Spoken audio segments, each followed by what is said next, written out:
खास मुलाकात में आपका स्वागत है। आज हमारे साथ एक ऐसी हस्ती जिनके इंट्रोडक्शन के लिए उनका नाम ही काफ़ी है। So please welcome none other than Shri Lakshyaraj Singh Mewar. Sir, हमारे शो पे आपका बहुत बहुत स्वागत है। बहुत बहुत धन्यवाद। सर, आज जो हमारी बातें होंगी आपसे होंगी एज अ मेंबर ऑफ पूर्व राज परिवार and as a citizen of India.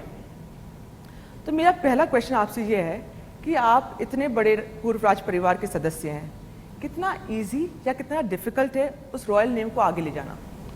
देखिए, सबसे पहले आपने एक कुदरती ही सवाल उठाया है। ये किसी के हाथ में नहीं है कि कौन कहाँ आता है, ईश्वर किसको कहाँ भेजता है। तो जो चुनौती जिसको मिलती है, जिस व्यक्ति को मिलती है, उस हिसाब से उसको अपने आप को ढालना पड़ता है, जीवन को स्वीकार करना पड़ता है और आगे बढ़ना पड़ता है। जो जिम्मेदारियां इस क्षेत्र के साथ में आती हैं वो अनेक व्यक्तियों की, हर एक व्यक्ति की अपनी अपनी अलग अलग होती हैं। तो जैसे कि आपने पूछा, इस घर परिवार के अंदर मेरा जन्म हुआ, ये मेरे लिए बड़ी सौभाग्य की बात है। वैसे इसमें मेरा कोई योगदान नहीं था पर ज़रूर एक जिम्मेदारी की बात है। 1500 साल का इतिहास है जिसको काफ़ी गंभीरता से लेना पड़ता है। इसकी अपनी खुद की एक तासीर है, अपनी खुद की एक वकार है जिसको समझने की ज़रूरत है। जैसे जैसे जीवन आगे बढ़ता है, इंसान इसको समझने का प्रयास करता है और इन सारे वसूलों के ऊपर खरा उतरने का कोशिश करता है। जी, बहुत अच्छे। आप कहा जाए तो आप 21वीं सदी के इंसान हैं, आप you born in the 21st century, लेकिन आपको जो ट्रेडिशंस है उन्हें आगे बढ़ाना है जी। उसके लिए आप क्या क्या करते हैं? देखिए, उनको सबसे पहली बात तो यह है कि जो कि आज की सांस्कृतिक अहमियता जो रह गई है इस देश के अंदर, उसको सबसे पहले समझना और जानना वो व्यक्ति के लिए सबसे ज़्यादा बहुत ज़रूरी है। और 21वीं सदी, जैसे आपने फरमाया, 21वीं सदी के अंदर उसकी क्या है अहमियत रह गई है, उस चीज़ को समझना। तो आज के युग के अंदर उस चीज़ को रेलेवेंट बनाना और उसको आगे बढ़ाने में ही सबसे ज़्यादा स्वाद है, सबसे ज़्यादा आनंद है। क्योंकि पहले भी चीज़ों का अपना एक अस्तित्व था, उन चीज़ों का आज भी एक अस्तित्व है, पर नज़रिया बदल गया है। तो वो उस चीज़ में, उस ढर्रे में, उस सांचे में किस प्रकार से, कितनी खूबसूरती से बैठती हैं, उसको बैठाने का प्रयास करना चाहिए। कोई एक सेट फॉर्मूला नहीं है इन चीज़ों का, पर उसको आप कितने मन से, श्रद्धा से करते हैं, इस चीज़ के ऊपर निर्भर करता है। और सच्चे मन से करते हैं, इस चीज़ के ऊपर निर्भर करता है। Very well said. अच्छा, अगर बात करें आपकी एजुकेशन की, तो अपनी एजुकेशन के बारे में बताइए, स्पेशली जहाँ इस टाइप के स्कूल में आप पढ़ते हैं जहाँ सब लोग सामान्य होते हैं, कोई बड़ा या कोई छोटा नहीं होता, कोई रॉयल या कोई आम जनता से नहीं होता, तो उसके बारे में आपका एक्सपीरियंस बताइए। देखिए, सबसे पहले मैं ये कहना चाहूँगा कि आप लोग जो अपने पहले ही मन और दिल और दिमाग में और जहन में ये ख्यालात और तस्वुर पहले ही बना लेते हैं जी, जिसके अंदर एक तो काफ़ी योगदान मीडिया का जाता है, जिसमें कई बार एक अच्छी भूमिका भी निभाई जाती है, और दूसरा मैं मानता हूँ कि बॉलीवुड का काफ़ी हद तक जाता है रॉयल लोगों को टैग करने का। तो सबसे पहली बात तो ये है कि ये हम भार पहले ही छाती के ऊपर लेके क्यों चल रहे हैं, पहले ही हम एक चश्मा पहन के क्यों देखने का प्रयास कर रहे हैं। हम एक आम नागरिक हैं इस खूबसूरत देश हिंदुस्तान के, और जिसमें हमारे को बहुत फ़ख्र है, जिसमें हमारे को बहुत गर्व है। हमारे बाप दादाओं ने अपना खून दिया है इस देश को बनाने के लिए, और इससे ज़्यादा खुशी हमारे को नहीं मिल सकती। और जहाँ तक बात रही लोगों के साथ में पढ़ने की, तो वो भी इंसान है और मैं भी मानता हूँ कि मैं भी इंसान हूँ। मैं कोई अलग विचित्र प्राणी नहीं हूँ जो किसी और दूसरे क्षेत्र से आया हूँ। मैं भी यहीं का हूँ और उनके जैसा दिखता हूँ। तो ये जो तरीका है लोगों को देखने का, ख़ास तौर पे आपने जैसे फरमाया पूर्व राजघरानों को और राजघरानों को देखने का, वो हम लोगों को एक साफ़ सुथरे कांच से और आईने से देखना पड़ेगा और उसके अंदर हमारा मन साफ करना पड़ेगा। बाकी जहाँ तक सवाल रहा उन लोगों के साथ में बैठने का, खेलने का, कूदने का, जितना लुफ्त, जितना आनंद ज़िंदगी को जीने का, स्कूल में रहने का। मेरा 7 साल बोर्डिंग स्कूल में कटे, मेयो कॉलेज के अंदर मेरी प्राथमिक शिक्षा जो है वो वहाँ मैंने करी, और दोस्त भी बनाए, और खेल कूद के अंदर मुझे काफ़ी शौक़ था। पढ़ाई में थोड़ा सा कम शौकीन था पर खेल कूद में ज़्यादा शौक़ रखता था। तो उन मंजरों के, उस क्षेत्र के खूब लुफ्त लिए और जीवन आगे बढ़ा, और आज इस मुकाम के ऊपर पहुँचे हैं। तो सब अपने अपने परिस्थितियों को झेलना, करना, सीखना उस उम्र से इंसान सीखना चालू करता है। अच्छा, आप बताइए, आपके नज़रिए से क्या बेहतर है, मोनार्की या डेमोक्रेसी? देखिए, दोनों के अपने अपने गुण हैं। तब्दीली जो है ज़िंदगी का दूसरा नाम है। हज़ारों सालों तक एक संस्कृति इस देश के अंदर, इस दुनिया के अंदर चली हुई आ रही है। कोई इसके अंदर, हिंदुस्तान ही कोई इकलौता ऐसा देश नहीं है जहाँ ये कोई चीज़ चल रही है। आज भी इस दुनिया के अंदर बाकी जगहों के ऊपर दूसरी परंपराएं आज भी कायम हैं, चल रही हैं। तो दोनों का अपना अपना एक अहमियत है। और आज ये तब्दीली आई है, सन 70 के अंदर आई, और सन 47 के अंदर तो हमारे को आज़ादी मिली। तो तब से तब्दीलियां शुरू हुई, 70 के अंदर दूसरी तरीके की तब्दीलियां आई, आज हम 2016 में बैठे हैं, एक अलग तरीके की तब्दीलियां आई। कुछ लोगों ने जो है बदलते हुए वक्त के मंजर को नज़र में रखते हुए अपने आप को जो है ढाला, आगे बढ़ाने का प्रयास किया। इसकी एक अपनी खूबसूरती है, उस चीज़ की एक अपनी खूबसूरती थी। और भगवान श्री कृष्ण ने भी कहा है गीता में कि परिवर्तन संसार का नियम है। बिल्कुल बिल्कुल, उसको स्वीकारना ही पड़ेगा। चलिए, बहुत अच्छे। अच्छा, आप क्रिकेट के बहुत बड़े फैन हैं जी। And you are associated with RCA as well as Udaipur cricket association. जी। आपका क्या योगदान रहा है लोकल प्लेयर्स को प्रमोट करने के लिए? पहले तो आपने जैसे बिल्कुल दुरुस्त फरमाया कि मुझे खुद को क्रिकेट का बहुत शौक है, तो सबसे पहले तो मैं उस चौराहे के ऊपर आके खड़ा हुआ था कि मैं खुद क्रिकेट खेलूं, या मेरे क्षेत्र के अंदर या मेरे लोगों के अंदर जो लोग धर्म से बढ़कर इस खेल को मानते हैं, उन लोगों के से कंधा मिलाकर उन लोगों की मैं मदद करूं कि वो लोग आगे जाके बढ़ पाएं। आज मेरे को गर्व है, मुझे फ़ख्र है और खुशी है इस बात की कि मैंने सही एक निर्णय लिया उस उम्र के अंदर 8 साल पहले, 7 साल पहले, कि मैं लोगों को मदद करूं इस खेल के अंदर आगे बढ़ने के लिए। तो मैंने UDCA का चुनाव के अंदर हस्तक्षेप करा और फिर मैं उदयपुर क्रिकेट एसोसिएशन का अध्यक्ष बना। और तब से लेके अब तक मुझे इतनी खुशी है कि 14 साल के बच्चे, अंडर 14 के बच्चे, अंडर 16 के जो बच्चे हैं, 19, 21 और जो ओपन जो टीम्स हैं, उसके अंदर इतने वर्षों के अंदर जो हलचल हुई है वो नहीं हुई है। जैसे कि अंडर 14 के टूर्नामेंट्स हम लोग 2-3 साल लगातार उसके विजेता रहे। अंडर 16 के अंदर हम 2-3 बार लगातार विजेता रहे। इंडिया अंडर 19 का वर्ल्ड कप का कैप्टन उदयपुर से आया। इंडिया ए का वाइस कैप्टन उदयपुर से बना। कॉल्विन शील्ड के अंदर हमारे को विजेता हासिल हुई। तो ये सारे योगदान आज की तारीख में क्रिकेट के क्षेत्र के अंदर हो पाई, ये हमारे लिए बड़ी खुशी की बात है। IPL के अंदर उदयपुर के कोई लड़के नहीं थे, 2-2 लड़कों का उदयपुर से IPL के अंदर दखल जो है वो शुरुआत हुई। कुछ लड़कों ने जाके दिलीप ट्रॉफी में भी अपना नाम दर्ज करवाया उस क्षेत्र के अंदर खेलने का। तो इतने उपलब्धियां उदयपुर क्रिकेट एसोसिएशन की हाल ही के दौर में अगर आप देखेंगे तो बिल्कुल भी नहीं हुई है। तो ये वापस एक आप समझ सकते हैं कि एक सुनहरा पल जो है वो राजस्थान क्रिकेट में और उदयपुर के क्रिकेट में भी आया, जिसके अंदर 77 साल बाद राजस्थान भी रणजी ट्रॉफी पहली बार जीता, और जिसके अंदर मेरे को बड़ा गर्व है और खुशी है कि जिसके अंदर उदयपुर के लड़कों का बड़ा योगदान रहा इस जीत के अंदर। तो वो भी एक खुशी की बात है। तो ये मैं मानता हूँ कि मेरा एक छोटा सा प्रयास था इस खूबसूरत से खेल के प्रति, जिसको हम लोग उदयपुर से जोड़ पाए, उदयपुर के लड़कों को उस मुकाम तक पहुंचा पाए। एक छोटे से शहर से लड़के उस ऊंचाइयों को छू सके, जिनको हिम्मत मिली, जिनके घर परिवार को हिम्मत मिली कि नहीं आज भी ये चीज़ हम लोग कर सकते हैं और इसको एक करियर के पर्सपेक्टिव में क्रिकेट को देखा जा सकता है। अच्छा, वक्त हो चला है एक ब्रेक का। जी, देते हैं एक छोटा सा ब्रेक, जल्द हाजिर होंगे।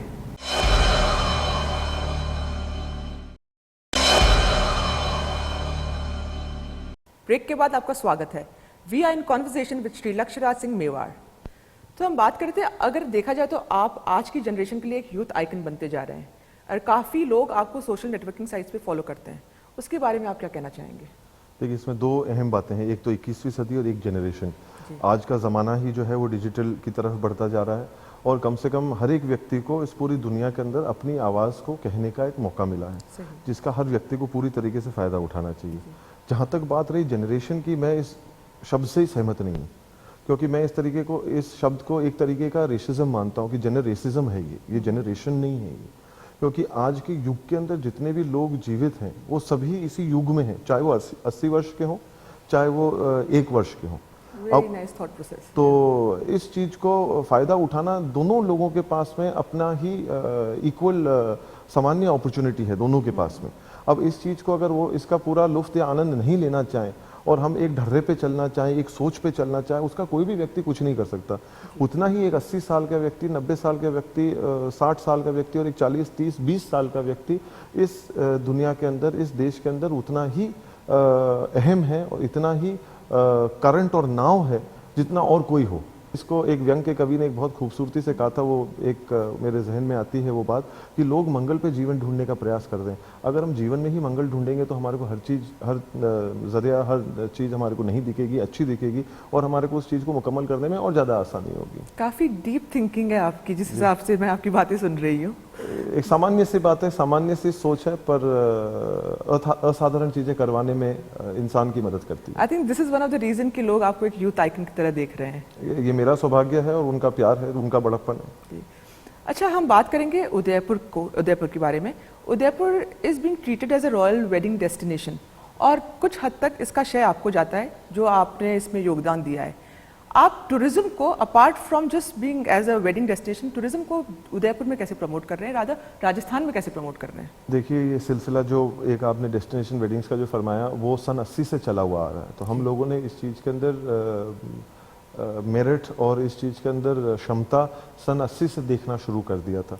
तब से हम लोग इस चीज़ के अंदर काम कर रहे हैं। आज जाके 2016 के अंदर ये फुल फ्लेजेड इंडस्ट्री बन चुकी है और आज इतने सैकड़ों लोगों को ये मदद कर रही है, योगदान दे रही है अपनी आमदनी कमाने के लिए। और ये टूरिज्म से बहुत खूबसूरती से इस चीज़ ने अपनी शादी करी है, अपने साथ मिलाया है, जिससे कि इतने लोगों को फ़ायदा हो रहा है। पर इस चीज़ के साथ में मैं ये भी कहना चाहूँगा कि उदयपुर को केवल एक डेस्टिनेशन वेडिंग की नज़रों से नहीं देखा जाए। इधर और भी बहुत सारी चीज़ें हैं जो कि करी जा सकती हैं, देखने को मिलती हैं, प्रेरणा मिलती है। तो वो चीज़ भी हमारे को ध्यान में रखना बहुत ज़रूरी है। यहाँ पे एक बहुत खूबसूरत म्यूज़ियम है इस शहर के अंदर, जो कि बहुत सारी गाथाओं को, मेवाड़ की गाथा को बताता है। आप महाराणा प्रताप की आज की तारीख में जो सब ऐसा नाम है जो बच्चे बच्चे की ज़बान के ऊपर है, तो वो जो उनकी भूमि है उसको आकर देख सकते हैं, उधर प्रेरणा ले सकते हैं। तो एक तरफ पे आपकी डेस्टिनेशन वेडिंग है, एक तरफ पे आपके वो इतिहास है जहाँ पे स्वतंत्रता शब्द का जो है वो जन्म दिया गया, और जो फादर ऑफ द नेशन है उनके भी ये माना जाता है कि वो प्रेरणा स्वरूप रहे हैं। तो ये वैरायटी है इस शहर के अंदर जो आपको मिल सकती है। अच्छा, देखा जाए तो हेरिटेज प्रॉपर्टीज़ को आजकल के ज़माने में मेंटेन करने के लिए रेवेन्यू की बहुत ज़रूरत होती है। मेरा ये कहना है कि रेवेन्यू जनरेट करने के लिए हेरिटेज प्रॉपर्टीज़ को ओपन टू पब्लिक करना चाहिए। इस बारे में आप कितना मेरा सहयोग देंगे, और अगर हाँ तो आपने ऐसी कौन कौन सी प्रॉपर्टीज़ आम जनता के लिए ओपन करी है? देखिए, आज की तारीख में कोई भी प्रॉपर्टी हो, हेरिटेज या नहीं, हर चीज़ को मेंटेन करने के लिए आदमी को पैसे की ज़रूरत पड़ती है। एक सामान्य सी बात है, चाहे गाड़ी हो, चाहे प्रॉपर्टी हो, चाहे व्यक्तिगत अपन खुद ही हो, हम लोगों को किसी भी चीज़ को मेंटेन करने के लिए पैसे की आवश्यकता होती है। हाँ, ये बात बिल्कुल सही है कि कुछ चीज़ों को मेंटेन करने में कम पैसा लगता है, कुछ चीज़ों को मेंटेन करने में ज़्यादा पैसा लगता है। तो ये डिपेंड करता है person to person, place to place, क्षेत्र टू क्षेत्र, उससे ये सारी चीज़ें तय होती हैं। जहाँ तक बात रही लोगों को प्लेसेस को ओपन करने के लिए, मैं ये बताना चाहूँगा कि सन 69 से हम हमारा फाउंडेशन चला रहे हैं, जिसकी गठन दादाश्री ने किया, पिताश्री आज उसको आगे बढ़ा रहे हैं, और हम उसके अंदर जो भी कुछ योगदान दे सकते हैं, मदद कर सकते हैं, उनके नक्शे कदम से सीख सकते हैं, वो हम प्रयास कर रहे हैं। तो आज जैसे म्यूज़ियम्स हैं वो खुले हुए हैं फॉर पब्लिक। आज 2 एजुकेशनल इंस्टीट्यूशंस जो हैं वो चल रहे हैं, जो आज की तारीख में तकरीबन 40 साल होने आ रहे हैं उनको चले हुए। तो ये सारी जगहें जो हैं वो ओपन टू पब्लिक कर रखी है और टूरिस्ट के लिए खोल रखी है। तो एक तरफ पे सैलानियों और पर्यटनों के लिए भी है, एक तरफ एकेडमिक लोग जो हैं, जो सीखना चाहते हैं, देखना चाहते हैं, समझना चाहते हैं, उन लोगों के लिए भी है। तो वैरायटी जो है, जो स्पेक्ट्रम जो है वो काफ़ी लार्ज है, और ये जगहें आज की तारीख में खुली है। आज हम बैठे ही हैं, चर्चा कर ही रहे हैं, जहाँ हम बैठे हैं यहाँ पे भी सैलानी आते हैं, देखते हैं। अच्छा, बात करें मेवाड़ फाउंडेशन की, तो ये मेवाड़ फाउंडेशन क्या है और क्या क्या सोशल कॉजेज को ये कवर करता है?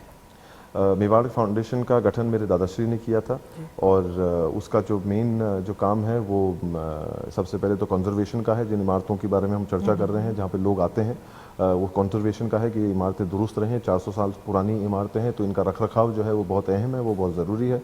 तो एक काम उसके ऊपर रहता है, दूसरा एजुकेशन के ऊपर रहता है, तीसरा जो है आर्ट और कल्चर और लिटरेचर के ऊपर काफ़ी जो है वो हमारा ध्यान रहता है।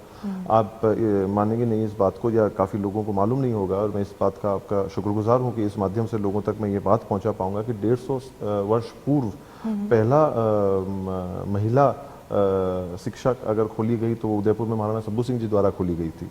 और आज 150 साल बाद भी हमारे फाउंडेशन ने उसके रखरखाव की जिम्मेदारी ली और उसको वापस जिस स्थिति के अंदर होना चाहिए उस स्थिति के अंदर खड़ा कर कर उन महिलाओं के लिए वापस, उन बच्चियों के लिए वापस उस संग्रहालय को खड़ा किया, और आज उनकी शिक्षा जो है वहाँ पे आज भी चल रही है। तो मेवाड़ हमेशा अपने दायित्व के प्रति, अपने कर्म के प्रति जुझारू रहा है, कर्मठ रहा है। आपने पहले भी मुझे सवाल पूछा कि डेमोक्रेसी बेटर है कि मोनार्की, तो हमने कभी भी इस चीज़ के अंदर भेदभाव नहीं समझा। हमने सिर्फ जो है कर्म को सबसे बड़ा समझा कि कर्म करना हमारा धर्म है, तो हमने कर्म तब भी किया, और आज इस तब्दीली के बाद में भी हम हमारा कर्म कर रहे हैं। बहुत ही अच्छी सोच है आपकी। अच्छा, वक्त हो चला है एक ब्रेक का, जी देते हैं एक छोटा सा ब्रेक, जल्द हाजिर होंगे।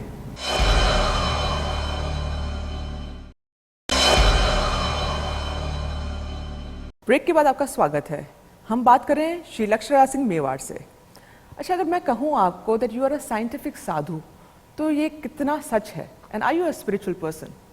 मैं सबसे पहले तो आपको ये कहूँगा कि आपने अपना होमवर्क बखूबी किया है, इसका मतलब क्योंकि ये मैं पढ़ाई में अच्छी थी। जो अगर मैं होता तो काश मेरे घर वाले मेरे से और ज़्यादा खुश होते। बट हाँ, ये एक 4 जुमलों में मैंने अपने आप को समाने का एक प्रयास किया था। उसमें से एक जुमला जो है वो आप फरमा रहे हैं, वो बात बिल्कुल सही है। वो वापस इस बात के ऊपर हमारे को सोचने पर मजबूर करती है कि 21वीं सदी को और पुरानी जितनी भी हमारे जो ख्यालात होते हैं या जो एक सोच होती है उसका संगम कराने का एक प्रयास है। तो साइंटिफिक क्यों? क्योंकि आज के ज़माने के अंदर काफ़ी सारी चीज़ें उस तरफ बढ़ती जा रही हैं, और साधु इस वजह से कि आज हम लोग हमारे अपने आप से दूर होते जा रहे हैं। आज हमारे को इस चीज़ में ज़्यादा दिलचस्पी है कि हमारे फेसबुक पे फ्रेंड्स और लाइक्स कितने हैं, भले ही घर में बोलचाल बंद हो। तो ये इससे ज़माना नहीं चलता। तो आज की तारीख में एक साइंटिफिक चीज़ की भी बहुत सख्त आवश्यकता है। और आज हमारे को साधु से जो मैं कहना चाह रहा हूँ, एक आत्मचिंतन, एक हमारे साथ में खुद के साथ में शांति, हमारे आप को खुद को पहचानना, ये भी चीज़ आज के दौर के अंदर आवश्यक है, जिससे कि हम आगे अपनी साइंटिफिक चीज़ों को बड़े सूझबूझ के साथ, समझ के साथ में आगे कर सकें। इस वजह से ये उन 4 जुमलों में से एक लाइन जो है वो इस वजह से मैंने लिखी थी वहाँ पर। चलिए, बहुत खूब। अच्छा, एक लाइटर नोट पे क्वेश्चन पूछूंगी। हाल ही में आपकी शादी हुई है जी। तो इस हिसाब से आपकी जो वाइफ है उनकी आपसे क्या डिमांड्स रहती है? क्योंकि आम जनता में, आम लोगों में वाइफ डिमांड करती है घर से कि भाई टाइम पे आ जाना या फिर कुछ सामान मार्केट से ले आना। जी। आपकी वाइफ क्या डिमांड करती है आपसे? नहीं, बिल्कुल वही करती है। यही मैंने आपको कहा कि आज की तारीख में डिमांड्स जो हैं, जो ज़रूरतें हैं, वो हर व्यक्ति की, हर इंसान की तकरीबन वही हैं।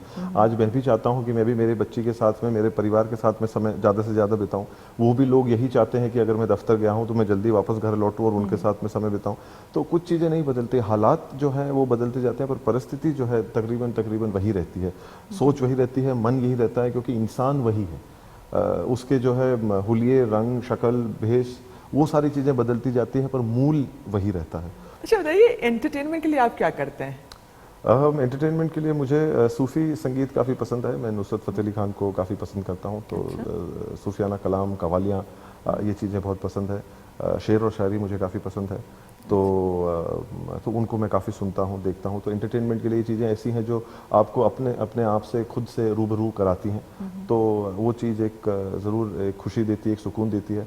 एंड इज़ वेल सेड कि the idea is to not to go through life, the idea is to grow through life. तो आदमी यही कोशिश करता है कि ज़िंदगी के दौर पे हम चलते ही ना चले जाएं। ज़िंदगी के दौर में हम कहीं ना कहीं कुछ सीखने की, बढ़ने की कोशिश ज़रूर अपने दिल में, मन में रखें।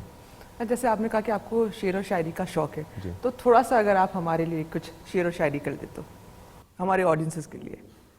कि हम क्या बनाने आए थे और क्या बना बैठे, हम क्या बनाने आए थे और क्या बना बैठे, हमारे से अच्छी ज़ात तो परिंदों की, कभी मंदिर पर तो कभी मस्जिद पर जा बैठे। बहुत खूब, बहुत खूब। अच्छा, अगर बताइए, अगर अपार्ट फ्रॉम उदयपुर आपको अपना कोई रेजिडेंस चूज करना पड़े, और प्लेस ऑफ रेजिडेंस, तो वो कौन सी जगह होगी और क्यों?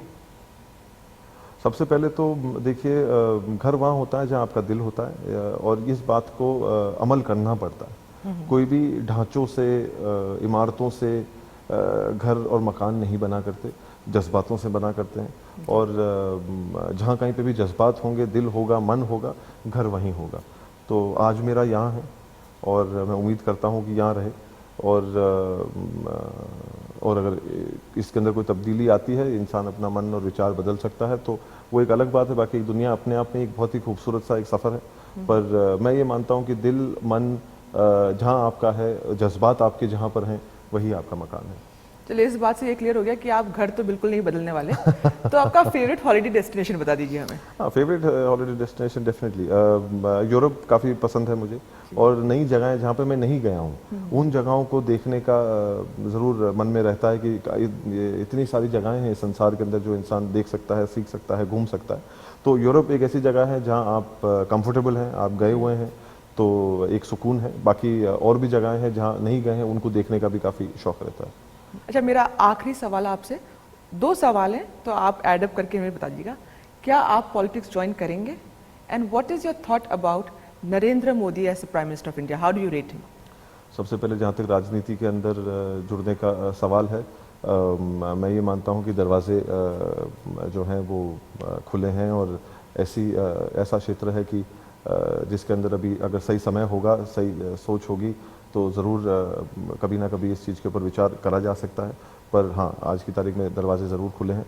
और दूसरा, जहाँ तक बात रही श्री नरेंद्र मोदी की, जो आज के हमारे यशस्वी प्रधानमंत्री हैं इस देश के, मेरे जैसा अदना सा आदमी इतने बड़े व्यक्ति के लिए क्या कहे। मैं सिर्फ यही कह सकता हूँ कि देश ने जो है वो बताया है कि वो कैसा काम कर रहे हैं। वो उनको जो एक अकीदा, एक विश्वास जो वो शख्सियत के ऊपर रखा और इस मुकाम के ऊपर पहुंचाया है, तो वो अपने आप ही बखूबी अपने कार्य से ही देश को बता रहे हैं कि वो कितने यशस्वी हैं और कितनी काबिलियत रखते हैं इस देश को आगे बढ़ाने में। Thank you so much and it was a pleasure to have you on our show. Thank you very much. बहुत बहुत धन्यवाद। नमस्कार। तो ये थे श्री लक्ष्य राज सिंह मेवाड़। जल्द हाजिर होंगे किसी नई हस्ती के साथ। तब तक के लिए thank you and good bye.